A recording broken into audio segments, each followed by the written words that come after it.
Hello guys, welcome back to BMRPkidsrocks channel. How are you all? So let's get into the video.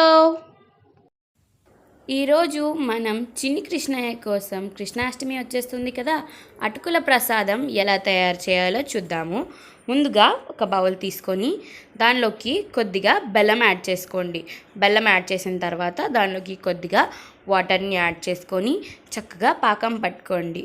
పాకం థిక్గా పట్టాల్సిన అవసరం లేదండి. పాకం చూపిస్తున్న విధంగా కన్సిస్టెన్సీ ఉంటే సరిపోతుంది. ఇప్పుడు దాన్ని చక్కగా స్ట్రైనర్లోకి వేసుకొని స్ట్రెయిన్ చేసేసుకోండి. మొత్తం స్ట్రెయిన్ చేసిన తర్వాత ఇప్పుడు అది పక్కన పెట్టేసుకోండి. మళ్ళీ ఒక బౌల్ తీసుకొని దానిలోకి 1 కప్ అటుకుల్ని వేసుకొని దానిలోకి వాటర్ని యాడ్ చేసుకొని శుభ్రంగా అటుకుల్ని వాష్ చేసుకోండి.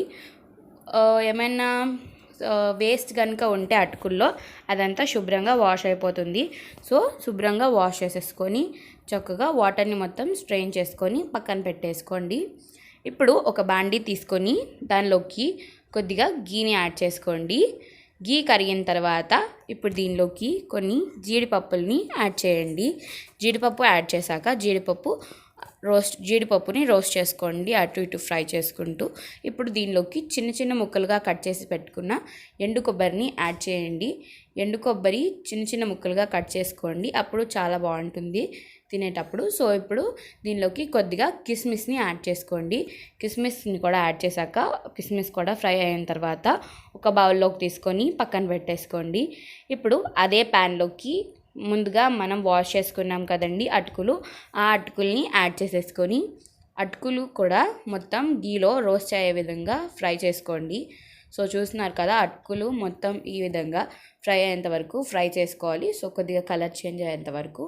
ఇప్పుడు దీనిలోకి ముందుగా మనం స్ట్రెయిన్ చేసి పెట్టుకున్నాం కదా బెల్లం పాకం, దాన్ని దీనిలోకి యాడ్ చేసుకొని మొత్తం మిక్స్ అయ్యే విధంగా మిక్స్ చేసుకోండి. సో చూస్తున్నారు కదా, మొత్తం మిక్స్ అవ్వాలి. ఈ విధంగా మొత్తం మిక్స్ అయ్యేదాకా మిక్స్ చేసిన తర్వాత వాటర్ ఎక్స్ట్రాక్ట్ అయ్యింది, అది మొత్తం డ్రై అయిపోయేదాకా ఫ్రై చేసుకొని కొద్దిగా గీ యాడ్ చేసుకొని ముందుగా ఫ్రై చేసి పెట్టుకున్న డ్రై ఫ్రూట్స్ని కొబ్బరిని యాడ్ చేసుకొని అంతే, ప్రసాదం రెడీ అయిపోయింది, అటుకుల ప్రసాదం. ఇప్పుడు ఒక బౌల్లోకి సర్వింగ్ చేసేసుకొని పక్కన పెట్టేసుకోండి. ఇప్పుడు మన చిన్ని కృష్ణయ్యని పూలతో అలంకరిద్దాము పూజ చేయడం కోసం. సో మీ ఇంట్లో కృష్ణాష్టమి ఎలా జరుపుకుంటారో కమెంట్ చేయండి. అలాగే మా వీడియోకి లైక్ చేయండి, షేర్ చేయండి. మర్చిపోకుండా మా ఛానల్కి సబ్స్క్రైబ్ చేయండి. పక్కనే ఉన్న గంట సింబల్ని ప్రెస్ చేస్తే మేము చేసిన ప్రతి వీడియో మీకు నోటిఫికేషన్ వస్తుంది. అలాగే ఒకసారి వెళ్ళి మా ఛానల్ని చెక్ చేసేయండి. See you all in next video. Bye bye.